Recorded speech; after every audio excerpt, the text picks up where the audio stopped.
Advertencia. Este video contiene lo que va a escuchar que pueden afectar la sensibilidad de algunas personas.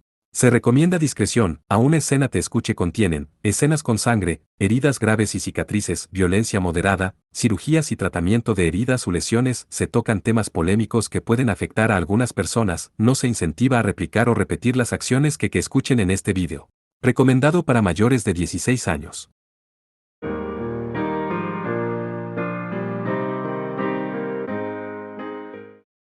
Prólogo. La lanza de plata brillaba cubierta de luz mientras era empujada hacia adelante. Esta era la lanza mecánica asesina de demonios tipo 7, también conocida como Sekkarou, un arma secreta de la organización Rey León construida con un solo propósito, asesinar demonios. La lanza espiritual, capaz de anular la energía mágica y romper cualquier barrera, inhibía las habilidades regenerativas de los demonios, causando la descomposición fatal de su carne. Cuando estaban empalados, incluso los vampiros, orgullosos de su inmortalidad, se encontrarían con su perdición. El vampiro más poderoso del mundo no era una excepción. Sin embargo, cuando Akatsuki Kohou se enfrentó a la hoja de Sekkarou, el cuarto progenitor, sonrió. En el instante en que la lanza de plata lo atravesó, mostró una feroz sonrisa, con sus colmillos al descubierto. Una feroz onda de choque sacudió el suelo, rasgando el aire con un gran rugido. Una sección de la costa de la isla artificial fue borrada, aparentemente arrancada. El marco de acero se rompió en fragmentos finos. Y la ola de aniquilación convirtió la resina de nuevo en el polvo de donde provenía. Por un breve instante, una gigantesca doncella de agua con un cuerpo traslúcido flotó en medio de las olas. Era una andín, su mitad superior era la de una mujer hermosa, mientras que la inferior era la de una serpiente, un kenju del cuarto progenitor. Ak. La joven vestida de sacerdotisa se mordió el labio mientras aterrizaba en la punta de un rompeolas que había sido desgarrado en pedazos. Su cuerpo estaba ileso. Solo las mangas de su atuendo de sacerdotisa y el dobladillo de la falda roja de su jáqueme se habían rasgado, aunque solo un poco. Había escapado de la zona cero un instante antes de que el ataque del kenju pudiera envolverla. Sin embargo, como resultado, ella había perdido la lanza de plata que debería haber estado en sus manos. Se había visto obligada a soltar la lanza para escapar del contraataque del cuarto progenitor. Akatsuki Kohou. Una tela delgada, como un velo, todavía le cubría la cara mientras ella sin saberlo, pronunciaba su nombre. La gigantesca doncella de agua había desaparecido, ya liberada de su convocatoria. Todo lo que quedaba era la enorme cicatriz tallada en el suelo artificial, casi como si algo la hubiera mordido. En un instante, el caótico asalto del kenju del cuarto progenitor no había duda de que había destruido la playa de Itogami hasta un nivel atómico. Si su escape hubiera sido un segundo más lento, sin duda habría compartido el mismo destino. En un instante, Akatsuki Kohou dio vuelta a esa situación desesperada, llevándola a ella a un rincón. Y para hacerlo, había usado su carne inmortal, lanzando un contraataque con el cual, él mismo sería destruido. Parece que fuiste golpeada de una manera bastante espectacular, Shizuke. La gente de la Corporación de Administrativa de las Grandes Placas debe estar agarrando sus cabezas ahora mismo. La mujer se quedó quieta mientras escuchaba la voz de alguien a sus pies. El tono era relajado, sin ninguna sensación de urgencia. La voz venía de un felino solitario, una hermosa pantera negra con un físico flexible. Llevaba un collar con una gran piedra de crisoberilo 1 incrustada en él. Sus ojos dorados parecían brillar, claramente tenían un destello de intelecto. ¿Estabas mirando, Endo Yukeri? La mujer del atuendo de sacerdotisa habló mientras miraba a la pantera que hablaba. Se dirigía a Endo, que era el nombre de la mujer que controlaba la pantera. La extraordinaria usuaria de Shikigamis estaba controlando al familiar desde el continente japonés, a más de 300 kilómetros de distancia. Pensar que Shizuke Koyomi, una de los 3 santos de la organización Rey León, se precipitaría de esta manera. El cuarto progenitor también lo hizo bastante bien. La pantera que hablaba respondió con un tono de voz que sonaba algo impresionado. Que Akatsuki Kohou hubiera resistido el ataque de Koyomi seguramente también sorprendió a la usuaria de Shikigamis. La misión actual de la organización Rey León era asegurar que Akatsuki Kohou, el cuarto progenitor, no escapara del santuario demoníaco de la isla Itogami. Al atravesarlo con la lanza asesina de demonios, la energía demoníaca de Akatsuki Kohou se anularía y la barrera del efecto de oscilación de ondas divinas lo pondría en un estado de coma. Esa era una forma de usar la Schneewalzer. Pero ¿subestimaste al chico porque es un aficionado en combate, Paper Noise? Si es así, has cometido error grave. La burlona pregunta de la pantera negra hizo que Shizuke Koyomi sacudiera ligeramente la cabeza. Ella era la única que capaz de emplear el Paper Noise, ruido de papel, el fenómeno que insertaba por la fuerza un tiempo que no existía en el mundo real. Esto no era detener el tiempo ni moverse a velocidades sobrehumanas. Y sin embargo, Cuando Koyomi atacó durante un tiempo que no debería existir, todo lo que quedaba eran los efectos de acciones que nunca deberían haber ocurrido en primer lugar. La capacidad de lanzar un ataque que era 100% impredecible era la realidad detrás del Paper Noise.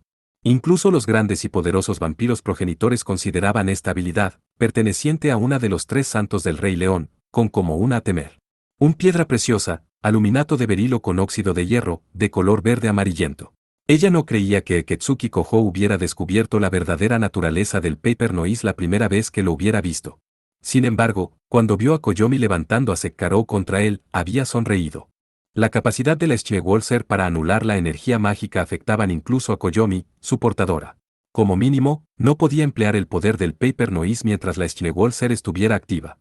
Akatsuki Koho había sacrificado su propia mano derecha para detener la lanza de Koyomi. Luego ordenó a su propio Kenju que atacara de una manera que también lo envolviera a él. La capacidad de Shizuke para lanzar un primer golpe impredecible no significaba que pudiera anular el ataque de su oponente.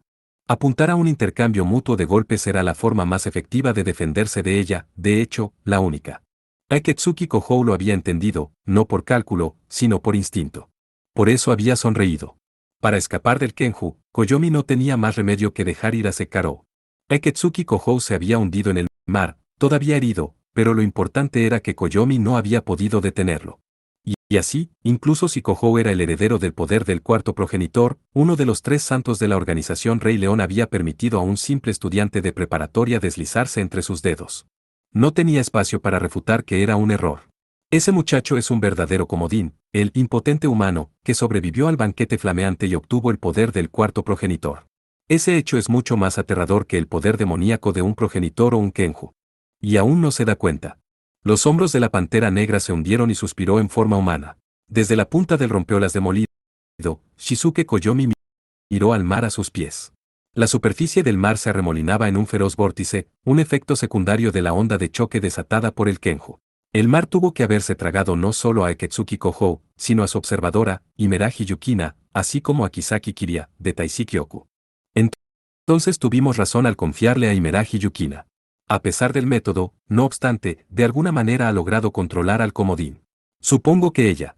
Entonces, ¿qué planeas hacer desde aquí? Voy a recuperar a Imeragi Yukina. No podemos permitirnos perderla ahora, dijo Koyomi antes de quitarse el velo.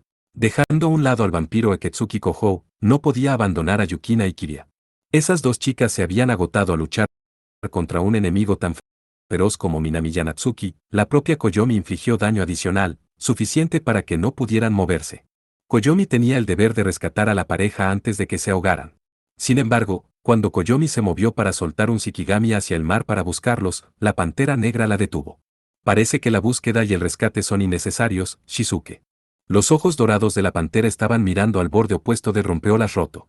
Un hombre alto y delgado estaba parado en la punta de una viga de acero expuesta. Era un joven elegante, guapo y extranjero que llevaba un refinado traje blanco. Las comisuras de sus labios formaron una sonrisa cuando Koyomi y la pantera lo miraron. La sed de sangre desnuda brotaba de cada poro de su cuerpo. Los amables ojos del joven transmitían un mensaje escalofriante: interfiere con Akatsuki Koho más, y las mataré a ambas. La impresión que se desprendía no era la de una simple amenaza, en todo caso, estaba encantado ante la posibilidad de luchar contra Koyomi. Encantador de serpientes. Koyomi dejó escapar un suspiro de angustia mientras miraba a los ojos del joven. Si Akatsuki Koho dejara la isla Itogami, sin duda él agitaría el caos en el continente. Sin embargo, para el joven aristócrata maniático de las batallas, eso sería un giro favorable de los acontecimientos. El joven quería alejar a Akatsuki Koho de la isla por la misma razón por la que Koyomi quería sellarlo. Dentro de ella. Además, Koyomi no tenía medios para evitarlo. Porque en ese momento y lugar, no tenía intenciones de matar al apuesto y joven aristócrata. Endo. Contacta asuntos externos. Todavía debería haber un bailarín de guerra capaz de moverse de inmediato, ¿no es así? Koyomi le hizo la pregunta a la pantera negra en un tono tranquilo. Si no podían evitar que el joven aristócrata se dirigiera a tierra firme, serían necesarias ciertas contramedidas. Como líder de la organización Rey León, ella no podía simplemente dejarlos vagar libremente. Si te refieres a mi torpe aprendiz, ella está bajo arresto domiciliario en el bosque de los altos dioses, respondió la pantera negra sin rodeos. Koyomi asintió con alivio visible. Entonces por favor llámala. Ahora. Tan fácil de decir como de hacer. Ahora bien, ¿a quién quieres que monitoree? Perdón. La repentina pregunta de la pantera hizo que Koyomi frunciera el ceño. Luego, cuando siguió la mirada de la pantera, levantó la vista. Sus ojos se abrieron en shock. Una aeronave blindada y solitaria flotaba sobre la isla Itogami. La embarcación dominaba el suelo debajo mientras atravesaba el cielo azul sin prisa. El grueso y metálico casco que encerraba la aeronave tenía un color azul pálido, casi como un glaciar resplandeciente. La imagen de una valquiria con una gran espada estaba grabada en sus aletas estabilizadoras, el emblema del reino de Aldeguir en el norte de Europa. No. ¿Por qué están? Koyomi emitió un pequeño murmullo cuando notó a una pequeña figura de pie en la cubierta de la aeronave. Ella no reconoció a la figura, un niño con un turbante blanco.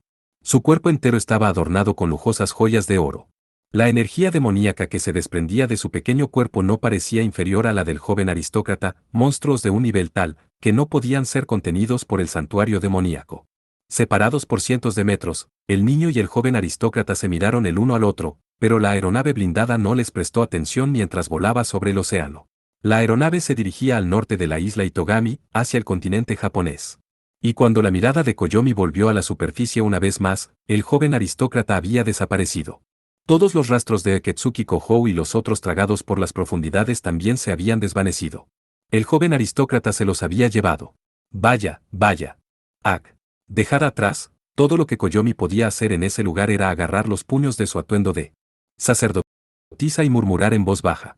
Incluso si llevaba el título de una de los 3 santos de la organización Rey León, solo tenía 18 años. Era demasiado para ella permanecer serena ante el gran desastre que solo podía llevar al mundo a su ruina. No más, se lamentó la niña, agarrando su cabeza, pero la pantera negra fingió no escuchar. Así se rompió el cerco. El cuarto progenitor abandonó el santuario demoníaco, dejando tras de sí vestigios de destrucción. Pero esto no era más que el prólogo de una nueva tragedia. Incluso entonces, la verdadera amenaza dormía en el fondo de un lago en el continente, lejos de la isla Itogami. La amenaza que podría vencer incluso al vampiro más poderoso del mundo aún no había despertado.